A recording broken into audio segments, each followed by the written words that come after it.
So imagine mounting a camera to a wildly swaying pole in the middle of a Category 3 hurricane. Oh man, a total nightmare for any broadcast team. Right, and it's pitch dark outside, but you are somehow still getting a flawlessly steady full-color broadcast. Which sounds impossible, but, it's actually not. No, it's not. Today, we're doing a deep dive into the specs for a piece of hardware that actually pulls that off. Yeah, the Bolin technology EXU230NX PTZ camera. Exactly. We found the source specs over at HDTVSupply, and our mission today is to figure out exactly why this outdoor beast commands a massive $8,995 price tag and what it means for the future of live video. Yeah, it's quite the investment. So, okay, let's unhack this. What makes a camera cost as much as a used car? Well, the sticker shock makes a lot of sense once you realize you aren't just buying a standard lens. I mean, first off, it's a PTZ camera, so it can physically pan, tilt, and zoom via remote control. But more importantly, you're buying an absolute fortress. Right, because the specs highlight an IP67 rating. Yeah, which is huge. Let's break that down for a second.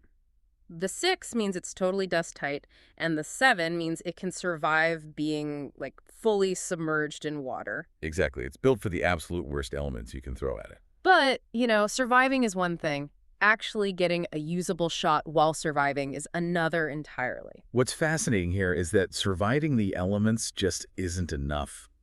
The camera has to maintain flawlessly smooth broadcast quality despite all the chaos around it, which brings us to its super image stabilizer. Ah, right. It has 2 levels, right? Like Super and Super Plus. Yeah, exactly. It's engineered specifically for highly vibrating environments. We aren't talking about compensating for a slightly shaky hand. We are talking about maintaining a locked-in image while the camera is just getting thrashed around. You know what that reminds me of? A chicken's head. Wait, a chicken's head? Yeah. You know how you can move a chicken's body all around, but the head stays perfectly locked in space? Oh, right, yeah. That's actually a great analogy. So how does the camera actually achieve that level of stability? Well, inside the unit, there are these highly sensitive gyroscopes that detect every single micro movement of the camera body. Okay. And those sensors feed data to internal motors that instantly counter those movements by physically adjusting the lens. It neutralizes the sway in real time. Wow. So it survives the physical storm and stays perfectly level. But heavy storms usually mean terrible dark cloud cover. Oh yeah, lighting becomes a huge issue. Right. So how does a camera built for this extreme weather actually get a usable image when the sun disappears? That is the job of its new Sony 11.18 type CMOS Starvis 2-second sensor. When you pair that with its 30x optical zoom, they claim it delivers extreme low-light performance. You'd think so, sure. But I have to ask, is extreme low light just a fancy marketing term for that typical, grainy green night vision we see on cheap doorbell cameras? You'd naturally expect that, but no. This sensor doesn't rely on infrared at all. The real breakthrough is capturing incredibly clean images in those dark conditions in full color. Full color, even in the pitch dark. Wait, how does it pull that off? The Starvis 2 is back illuminated. So in traditional sensors, the internal wiring sits in front of the light-gathering photodiodes. Which would block some of the light, right? Exactly. Yeah. Sony flipped it. The wiring is moved to the back, pushing the photodiodes right to the front surface.